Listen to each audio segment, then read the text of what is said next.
오늘 전도서 3장 10절로 13절 말씀 가지고 하나님의 때, 이와 같은 제목으로 함께 말씀의 은혜를 나눕니다. 한번 제목을 큰 소리로 따라해 주십시오. 있는 곳에서 하나님의 때, 하나님의 때. 범사의 모든 것이 때가 있습니다. 세상 만사가 내가 원하는 대로, 내가 정한 때 내 뜻대로 절대로 되지 않습니다. 세상에서 가장 지혜로웠던 사람 솔로몬은 그가 말년에 기록한 전도서에서 이와 같이 고백을 합니다. 전도서 3장 1절로 4절입니다. 범사에 기한이 있고 천하만사가 다 때가 있나니 날 때가 있고 죽을 때가 있으며 심을 때가 있고 심은 것을 뽑을 때가 있으며 죽일 때가 있고 취할 때가 있으며 헐 때가 있고 세울 때가 있으며 울 때가 있고 웃을 때가 있으며 슬퍼할 때가 있고 춤출 때가 있으며 8절에 사랑할 때가 있고 미워할 때가 있으며 전쟁할 때가 있고 평할 때가 있느니라. 범사에 기한이 있고 천하만사가 때가 있는 것입니다. 씨앗을 뿌릴 때가 있고 곡식을 거둘 때가 있고 슬퍼할 때가 있고 기뻐할 때가 있는 것입니다. 그런데 우리 각자의 하나님의 때가 예비되어 있어서 그때에 놀라운 일을 이루시는데, 언제 내가 그 하나님의 때를 맞이할 수 알지 못하지만은 매일 매순간 최선을 다하며 주님의 영광을 위해 살아가게 될 때 하나님의 때 놀라운 은혜와 축복을 우리 모두가 받아 누리게 될 것입니다. 먼저 인생의 고난의 때에 대해서 함께 생각해 보기 원합니다. 원튼 원치 않든 우리에게 인생의 고난이 다가옵니다. 그런데 전도서 3장 10절에 성경은 말씀합니다. 하나님이 인생들에게 노고를 주사 애쓰게 하신 것을 내가 보았노라. 이 말씀에 의하면 하나님이 우리에게 이 고난을 허락해 주셨다고 하는 것입니다. 고난이, 우리가 그 고난을 통과할 때는 고통스럽고 괴롭고 힘들고 아프지만은, 그러나 고난의 결과는 축복이요 은혜요 기적입니다. 할렐루야. 고난 당할 때 우리가 낙심하면 안 됩니다. 고난 이후에 다가올 그 축복을 바라보면서 믿음으로 전진해 나가야 되는 것입니다. 거룩한 꿈을 꾸고 꾸미는 것을 믿고 믿음으로 고백하며 나아갈 때 반드시 좋은 일이 일어나게 될 것입니다. 성경에 의인으로 불렸던 욥이 있습니다. 욥은 어느 날 전혀 생각지도 못해 큰 고난을 겪게 되었습니다. 그런데 고난을 통하여 자신을 바로 볼 수 있게 되었고, 하나님을 만나는 체험을 통하여 그가 회개하고 믿음이 한나게 되어 성숙한 그런 하나님의 귀한 일꾼이 되었습니다. 하루아침에 그의 10자녀를 다 잃었습니다. 7남 3녀 10자녀가 태풍이 불어 집이 무너지는 바람에 다 죽고 전 재산이 다 사라져버리고 건강도 잃고 아내와 가까웠던 친구들이 등을 돌리고 그러한 절망의 나락에 떨어졌을 때 그는 그 고난을 통과하며 주님의 은혜를 체험합니다. 그 은혜를 체험한 다음 이와 같은 고백을 합니다. 욥기 42장 5절 6절입니다. 내가 주께 대하여 귀로 듣기만 하였사오나 이제는 눈으로 주를 배움나이다. 그러므로 내가 스스로 거두어드리고 티끌과 재 가운데에서 회개하나이다. 내가 티끌과 재 가운데서 회개하나이다. 회개하나이다. 회개하나이다. 욥이 고난을 당하기 전까지는 나는 죄짓지 않고 모든 사람 보기에 가장 의로운 모습으로 살아가고 있다고 그렇게 생각하며 살았던 사람입니다. 어떻게 보면 이것이 더 큰 문제인지 모릅니다. 우리 모두가 주님 앞에 죄와 허물로 가득한 문제투성의 인간들인데, 나는 죄가 없으니까 나는 의롭다 한 이 영적 교만이 얼마나 무서운지 모릅니다. 그런데 고난을 통과하면서 자기의 영적 교만을 보게 됩니다. 친구들이 와서 너 죄졌지, 너 죄졌지. 아니다, 난 죄를 짓지 않았다고 친구들과 맞서 그가 계속 논쟁을 벌였지만은 그 논쟁이 다 의미가 없게 된 것입니다. 하나님을 만난 다음, 주님, 내가 티끌과 재 가운데서 회개하나이다. 영적인 교만을 회개했을 때 그런 성숙한 하나님의 사람으로 거듭나게 되었고, 하나님께서 말년에 갑절의 축복을 주신 것입니다. 고난이 고난으로 끝나는 것이 절대 아닙니다. 고난을 잘 참고 견디고 극복하면 반드시 좋은 일이 일어날 것입니다. 할렐루야. 고난을 통하여 주의 말씀을 깨달아 알게 되고 나의 고집과 교만과 불순종을 깨뜨리고 회개하게 되고 믿음이 성장하게 되고 모든 게 합력한 선을 이루게 되고 좋은 일이 우리에게 다가오게 되는 것입니다. 그래서 로마서 5장 3절로 4절은 우리가 당하는 고난에 대해서 이와 같이 말씀합니다. 다만 이뿐 아니라 우리가 환난 중에도 즐거워하나니 이는 환난은 인내를, 인내는 연단을, 연단은 소망을 이루는 줄 알미로다. 환난 중에서 즐거워하는 이유는 환난 가운데, 고난 가운데 인내하게 되고, 인내할 때 우리 인격이 단련되어지게 되고, 인격이 단련되어지면 우리의 꿈과 소망을 이루게 된다고 하는 것입니다. 그러므로 고난은 저주가 아니라 축복의 도구입니다. 문제가 무엇입니까? 우리가 인내하지 못하고 늘 급하기 때문에 실수하고 다투게 되고 분노하게 되는 것입니다. 고난을 통해서 우리가 인내를 배우게 됩니다. 인내를 배우면 우리의 인격이 다듬어지게 되는 것입니다. 우리 모두가 무한한 인격을 갖고 있습니다. 보통 때는 잘 모르겠는데 누가 나에게 대해서 부정적인 일이라고 나를 헐뜯으면 분노합니다. 더 큰 소리를 내고 다툽니다. 자기의 숨었던 성격이 다 나와서 그 성격으로 인해서 사람들에게 상처를 주는 것입니다. 우리에게 말씀합니다. 시편 119편 71절에 고난당한 것이 내게 유익이라 이로 말미암아 내가 주의 율례들을 배우게 되었나이다. 고난당한 것이 내게 유익입니다. 이로 말미암아서 내가 주님의 말씀을 깨닫게 되고 말씀을 배우게 되었습니다. 욥기 23장 10절입니다. 그러나 내가 가는 길을 그가 아시나니 그가 나를 단련하신 후에는 내가 순금같이 되어 나오리라. 나를 단련하신 후에는 내가 순금같이 되어 나오리라. 나의 모습이 지금 부족하고 연약하고 여러 어리석고 많은 것이 모자르지만은 연단을 통하여 새롭게 되고 변화되어서 순금 같은 가장 아름답고 귀한 모습으로 변화되어 나오게 될 것이라. 할렐루야. 고난 중에 감사하시기 바랍니다. 고난 중에 찬양하시기 바랍니다. 고난 중에 기도하시기 바랍니다. 고난 중에 감사하고 찬양하고 기도하면 반드시 좋은 일이 일어나는 것입니다. 밤이 깊으면 곧 새벽이 밝아오는 것처럼, 긴 겨울이 지나고 나면 희망의 봄이 우리에게 다가오는 것처럼, 우리가 고난의 때를 통과하고 나면 반드시 놀라운 주님의 은혜가 임하는 축복을 선물로 받게 될 것입니다. 고난 중에 낙심하지 마십시오. 몸에 깊은 병이 들어왔다고 낙심하지 마십시오. 슬픔에, 고통에, 괴로움이 다가왔다고 낙심하지 마십시오.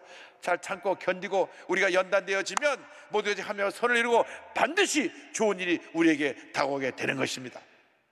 둘째로, 주님은 이 고난을 통하여 때를 따라 아름답게 하시는 은혜를 우리에게 체험케 해 주십니다. 전도서 3장 11절입니다. 하나님이 모든 것을 지으시되 때를 따라 아름답게 하셨고 또 사람들에게는 영원을 사모하는 마음을 주셨느니라. 그러나 하나님이 하시는 일의 시종을 사람으로 측량할 수 없게 하셨도다. 하나님께서 모든 것을 때를 따라 아름답게 하셨습니다. 하나님이 지으신 것이 아름답지 않은 것이 아무것도 없습니다. 악한 원수마귀가 와서 걸어놓고 더럽혀서 그렇지, 우리가 예수님의 은혜로 다시 십자가의 은혜로 다시 회복되어지면 모든 것이 아름답게 변화될 것입니다. 그리고 우리 마음 가운데 영혼을 사모하는 마음을 주신 것입니다. 이 땅에 사는 것이 전부가 아닙니다. 우리가 먹고 마시는 것이 전부가 아닙니다. 장차 우리는 저 영원한 천국에 가게 될 것인데 이 땅의 고난은 잠깐이요, 천국에서의 축복은 영원할 것입니다. 그 영원 속에 우리가 들어가게 될 것입니다. 그러므로 하나님의 때를 바라보면서 주님만 믿고 의지하고 바라보고 매 순간순간 최선을 다하는 삶을 살아가게 될 때 하나님께서 우리에게 축복의 문을 열어 주실 것입니다. 하나님이 하시는 일을 우리가 다 할 수가 없습니다. 그러나 우리가 주님께 믿고 맡기고 주님만 의지하고 나아가면 반드시 주님께서 모든 것이 합력한 선을 이루게 만들어 주시는 것입니다. 로마서 8장 28절의 말씀을 우리 기억합니다. 이 말씀 우리 모두 다 외워야 합니다. 그리고 고백해야 됩니다. 있는 자리에서 다 같이 이 말씀을 고백합니다. 우리가 알거니와 하나님을 사랑하는 자 곧 그의 뜻대로 부르심을 입은 자들에게는 모든 것이 합력하여 선을 이루느니라. 모든 것이 합력하여 선을 이루느니라. 모든 것이 합력하여 선을 이루느니라. 슬펐던 일, 기뻤던 일, 좋았던 일, 나빴던 일 다 합력하여 선을 이루게 될 것입니다. 모세를 기억합니다. 모세는 바로왕의 공주의 아들로 자라났습니다. 그 이집트 역사를 보면 그 공주가 나중에 그 애굽의 왕이 됩니다. 그러니까 그 공주의 아들로 자랐으니까 왕자의 신분으로 자랐습니다.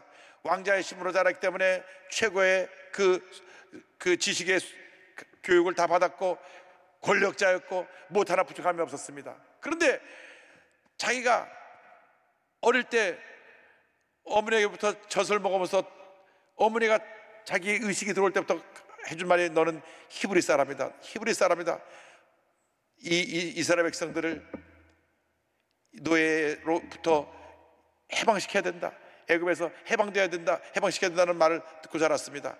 40살이 되었을 때 이제 내가 할 수 있겠다 해서 본인이 나가서 자기가 스스로 이스라엘을 구원하려고 했다가 오히려 애굽 사람을 쳐 죽이고 그리고 살인자가 되어 그런 광야로 도망하는 그런 도망자가 되었습니다. 하나님의 때가 아닌데 내가 해보겠다, 그건 완전히 실패한 것입니다. 하나님의 때를 기다려야 되는 것입니다. 여러분이 앞서가면 안 됩니다. 여러분이 하는 것이 아니라 하나님이 하시는 것입니다. 여러분의 일이 아니라 하나님의 일인 것입니다. 더군다나 신앙생활은 그렇습니다. 전적으로 주님만 믿고 의지하고 사는 것이 신앙생활이지, 내 지식, 내 꾀를 가지고 무엇이 된다고 하는 것은 어리석은 일입니다. 하나님께서 조영기 올로 목사님, 최자실 목사님 62년 전에 저 대도동 천막을 치고 5명으로 출발한 교회가 어떻게 목사님 50년 성역에 78만 명이 되고 지금 62년이 지난 이후로 독립한 교회까지 다 합쳐서 88만이 됩니까? 하나님께서 그 일을 하신 것입니다. 그 하나님의 일에 믿음으로 참여하니까 이 같은 놀라운 역사가 일어나게 된 것입니다. 그렇습니다. 우리가 하나님의 때를 알 수가 없습니다. 그러나 하나님의 때에 우리가 쓰임받기만 하면 위대한 일이 일어나는 것입니다. 모세가 광야에 쫓겨나가서 도망자의 신세가 되어서 정말 적박한 환경에서 외로움과 싸우며 40년을 보냅니다. 인생을 살아가면서 가장 힘든 것이 뭐냐면 외로움입니다. 외로움. 아무도 나를 찾아오는 사람 없고 혼자 외롭게 지날 때 그 외로움의 밤이 얼마나 나에겐 긴 밤인지 모릅니다. 밤새 눈물을 흘려도 내 눈물을 닦을 사람도 없고 찾아서 날 위로해 주는 사람도 없고, 그래서 특별히 병중에 오랫동안 병상에 누워있으면 그 고통이 심한 것입니다. 그 외로움의 고통은 말로 다 표현할 수 없습니다. 그것이 한 달이 아니고 1년이 아니고 10년이 아니고 40년입니다. 눈을 떠보면 매매우는 양들밖에 보이지 않고 40년 동안 이 고독의 광야에서, 외로움의 광야에서 모세는 깨어지고 또 깨어지고 깨어졌습니다. 나는 아무것도 할 수 없다. 백발이 성사한 80세가 되었을 때 하나님이 모세를 부르십니다. 인생의 모든 꿈과 희망이 다 사라지고 백발이 성사해서 기력이 쇠했을 때 하나님이 모세를 부르시고 택하시고 위대한 일을 맡기신 것입니다. 모세의 때는 40세였지만 하나님의 때는 모세의 80세였던 그때가 하나님의 때였던 것을 우리는 잊지 말아야 합니다. 여러분, 절대 희망의 끈을 놓지 말고 붙잡고 계시기 바랍니다. 여러분이 나이가 상관이 없습니다. 내가 지금 사업이 실패했고 내 아들이 직장도 얻지 못하고 몇 년씩 쉬고 있고 내가 문제가 다 꼬이고 안 되고 있어도 주님의 때에 단번에 모든 문제 해결되고 하나님의 기적이 일어나게 될 것입니다. 사도행전 7장 30절 말씀을 우리가 기억합니다. 40년이 참에 천사가 시내산 광야 가시나무 떨기 불꽃 가운데서 그에게 보인 것을 34절에 내 백성이 애굽에서 괴로움을 받고 내가 확실히 보고 그 탄식하는 소리를 듣고 그들을 구원하려고 내려왔노니 이제 내가 너를 애굽으로 보내리라 하시니라. 40년이 참에 하나님의 시간표에서 40년을 딱 채우고 나서 모세가 80세가 되었을 때 나는 못한다, 그럴 때 하나님이 모세를 부르십니다. 이제 가라. 그런데 가라고 주님 명령하시니까 내가 누구길래 거길 갑니까? 40년 전하고 완전히 태도가 바뀌었습니다. 출애굽기 3장 11절입니다. 모세가 하나님께 아뢰되 내가 누구이기에 바로에게 가며 이스라엘 자손을 애굽에서 인도하여 내리까? 내가 누구이기에 이스라엘 자손을 애굽에서 인도하여 내겠습니까? 난 아무것도 아닙니다. 여러분, 신앙생활은 바로 이것이 깨어지는 것입니다. 내가 아닙니다. 주님이 하십니다 라고 바뀌는 것이 신앙생활의 근본적인 모습이고 성숙한 모습입니다. 내가 앞서서 일을 할 때는 실수가 많고 부딪히는 거 많고 상처가 많고 괴로움이 많지만 주님께 맡기면 위대한 역사가 일어나는 것입니다. 모세가 아무것도 할 수 없다고 고백할 때 하나님 모세를 부르신 것입니다. 인간의 끝이 하나님의 시작인 것입니다. 인간의 마지막이 하나님의 놀라운 역사가 시작되는 출발점이라는 것을 잊지 말게 되기를 바랍니다. 하나님께서는 하나님의 때 80세 아무것도 할 수 없다고 하는 모세를 부르셔서 120세까지 그를 건강하게 하시고 위대한 역사를 이루셨습니다. 신명기 4장 10절입니다. 모세가 죽을 때 나이 120세였으나 그의 눈이 흐리지 아니하였고 할렐루야 기력이 쇠하지 아니하였더라. 120세까지 눈이 침침해지지 아니하고 기력이 쇠하지 아니하고 건강한 모습으로 그 놀라운 역사를 감당한 모세가 되었던 것입니다. 언제? 하나님의 때, 하나님의 쓰실 때 그 같은 일이 일어난 것입니다. 하나님의 때가 있습니다. 하나님의 때 모든 것이 아름답게 만들어 주시는 것입니다. 요셉을 기억해 보시기 바랍니다. 형들에게 미움을 받아서 17살에 애굽의 노예로 팔려갑니다. 가진 고생을 하면서 그래 주인에게 눈에 들어서 그런 가정 총무까지 올라갔는데 주인 마나님이 또 모함을 해서 감옥에 집어넣습니다. 그 기간이 모두 합쳐서 13년입니다 13년 동안 노예로 죄수로 정말 말할 수 없는 연단과 고난을 받으며 살았습니다. 그런데 그가 갇힌 감옥은 일반 좀도둑이 들어가는 감옥이 아니라 바로 왕의 신하 가운데 잘못한 사람들, 관원들을 집어넣는, 요즘 말하면 공직자만 잡아넣는 감옥이고, 그 감옥에는 관리를 누가 하느냐? 이 시위대장, 요즘 말하면 우리 경호처장, 이 사람이 담당하는 감옥입니다. 그러니까 그 감옥에 들어간 사람은 왕이 아는 사람이고 왕이 풀어줘야만 나올 수 있는 감옥입니다. 그런데 요셉은 바로왕을 본 적도 없고 아는 적도 없습니다. 노예로 끌려갔다 그곳에 들어갔으니 그곳에서 평생 갇혀 있다가 죽게 되는 것입니다. 요즘으로 말하면 무기징역입니다. 무기징역을 받고 들어간 것입니다. 그러니 인간의 눈으로 볼 때 그 인생은 끝난 것입니다. 아는 사람도 없고 완전히 누명을 쓰고 재판도 받지 않고 그냥 감옥에 들어가 버린 것입니다. 그런데 인간의 끝이 하나님의 시작입니다. 거기서 관원들의 꿈을 해먹어진 것이 계기가 되어서 그가 30살이 되었을 때 13년 만에 그가 죄수에서 하루아침에 신분 상승을 해서 애굽의 총리가 됩니다. 창세기 41장 38절 39절 말씀합니다. 바로가 그의 신하들에게 이르되 이와 같이 하나님의 영에 감동된 사람을 우리가 어찌 찾을 수 있으리요 하고 요셉에게 이르되 하나님이 이 모든 것을 내게 보이셨으니 너와 같이 명철하고 지혜 있는 자가 없도다. 42절 43절에 자기의 인장 반지를 빼어 요셉의 손에 끼우고 그에게 세마포 옷을 입히고 금사슬을 목에 걸고 자기에게는 버금술에 그를 태우매 무리가 그의 앞에서 소리 지르기를 엎드리라 하더라. 바로가 그에게 애굽 전국을 총리로 다스리게 하였더라. 할렐루야. 가장 낮은 신분인 죄수에서 가장 높은 위치인 바로왕 바로 아래 총리가 되어서 당시 최대 강대국인 애굽을 다스리게 된 것입니다. 하나님의 때에 이렇게 하나님께서 쓰시면 위대한 하나님의 사람으로 쓰임받게 되는 것입니다. 하나님이 함께 하셔서 이렇게 위대한 사람으로 요셉을 세우셨는데 우리도 요셉처럼 하나님과 동행하여 복받은 인생 살아가게 되기를 주님의 이름으로 축원합니다. 매 순간순간 주님만 바라보고 믿음으로 전진 또 전진 전진해 나가면 반드시 좋은 일이 일어날 것입니다. 그때까지 우리는 어떻게 살아야 됩니까? 셋째로 우리는 주님 안에서 기뻐하며 선을 행하는 삶을 살아야 합니다. 매 순간 하나님의 때를 바라보며 최선을 다해야 되는데 무엇을 해야 되느냐? 착한 일을 해야 됩니다. 전도서 3장 12절입니다. 사람들이 사는 동안에 기뻐하며 선을 행하는 것보다 더 나은 것이 없는 줄을 내가 알았고 남은 여생 주님 안에서 기뻐하며 착한 일을 하는 우리 모두가 되기를 바랍니다. 사도 바울이 빌립보 교회에 편지를 보냅니다. 편지를 보내는 장소는 감옥입니다. 감옥에 있는 사도 바울이 감옥 밖에 있는 빌립보 교회에 편지를 보내면서 결론 부분에 말합니다. 4장 4절에 주 안에서 항상 기뻐하라. 내가 다시 말하노니 기뻐하라. 주 안에서 항상 기뻐하라. 우리가 기뻐할 때 주님의 일을 잘 감당할 수가 있습니다. 우리가 성령으로 충만하면 기쁨이 우리에게 선물로 주어지는 것입니다. 기쁨이 사라지면 기쁨이 회복해서 우리 기도하고 또 기도해서 기쁨을 회복해야 되는 것입니다. 기쁨이 충만하게 되면 그 기쁨을 갖고 나가서 주님의 일을 할 수 있습니다. 히브리서 13장 16절입니다. 오직 선을 행함과 서로 나누어 주기를 잊지 말라. 하나님의 이 같은 제사를 기뻐하시느니라. 선을 행함과 사랑 나눔의 삶을 살아가는 우리 모두가 되어야 합니다. 고개만 돌리면 얼마나 많은 사람들이 우리의 사랑을 필요하고 있는지 모릅니다. 그들을 사랑으로 섬겨야 되는 것입니다. 로마서 12장 12절 13절입니다. 소망 중에 즐거워하며 환난 중에 참으며 기도에 항상 힘쓰며 성도들의 쓸 것을 공급하며 손대접하기를 힘쓰라. 지금이야말로 우리가 흩어져서 예수의 사랑을 실천할 때입니다.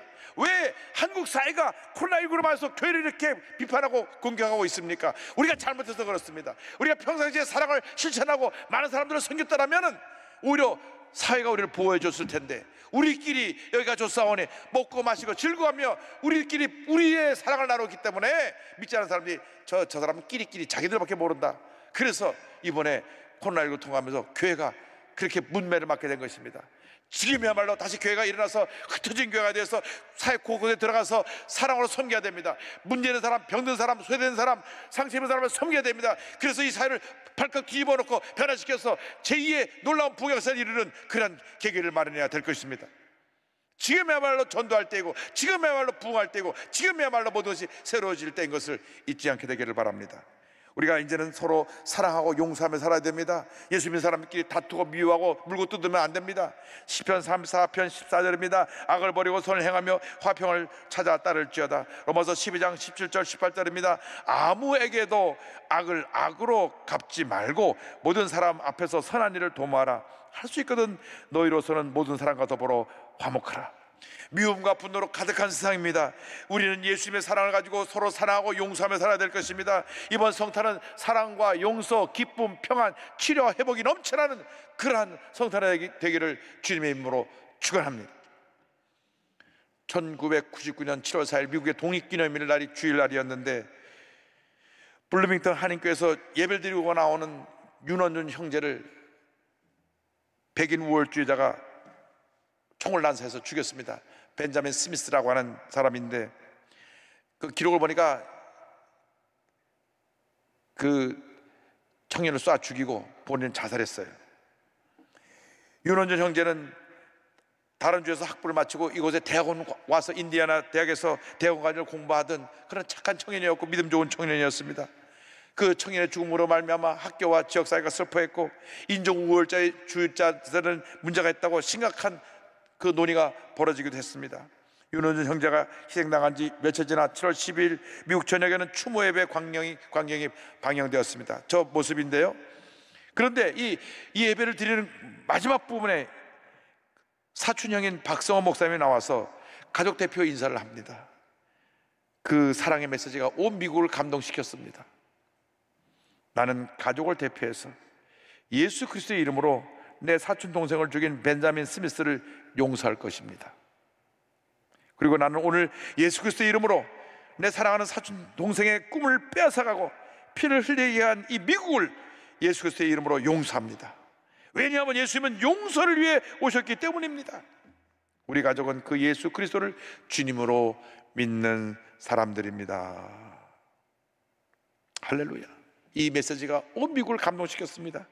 어느 한 목사님이 치유와 희망이라는 제목으로 신문에 칼럼을 썼습니다. 이 사건을 통해 그들이 보여준 용서의 모습은 자신을 최고로 생각하는 근본적인 욕망을 가진 우리 인간에게 희망과 치유의 증거가 되어줄 수 있었다.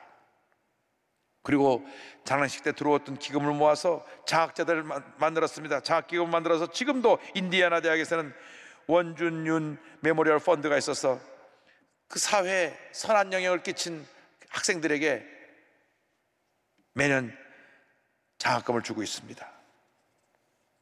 우리 사회가 얼마나 미움과 분노로 가득해 있습니까? 분노를 참지 못해서 불을 지르고 사람을 죽이고 이러한 끔찍한 일들이 우리 주변에 일어나고 있습니다. 우리 예수 믿는 사람들이 그런 일이 일어나지 않도록 사회를 변화시켜야 되는데, 우리가 여기가 조사한 우리들끼리만 서로 우리들의 잔치를 가지다 보니 사회가 이렇게 피폐해진 것입니다. 이제 우리 다시 일어나야 됩니다. 예수의 사랑을 들고 가지고 일어나야 됩니다. 성탄을 맞이하면서 우리 모두가 용서와 사랑의 실천자가 되어야 합니다. 특별히 우리 예수 믿는 사람끼리 서로 물고 뜯고 미워하고 다투지 말고 철저하게 회개하고 이제는 사랑으로 하나 되고 화목하고 용서하며 우리 모두가 손에 손 잡고 거룩한 믿음의 행진, 사랑의 실천을 이루어 나가야 할 것입니다. 주님이 주신 우리의 거룩한 꿈과 소망을 가지고 주님, 이 꿈과 소망이 이루어지게 하여 주옵소서. 여러분들이 이 세상을 변화시키는 그 사랑의 일꾼들이 될 수 있습니다.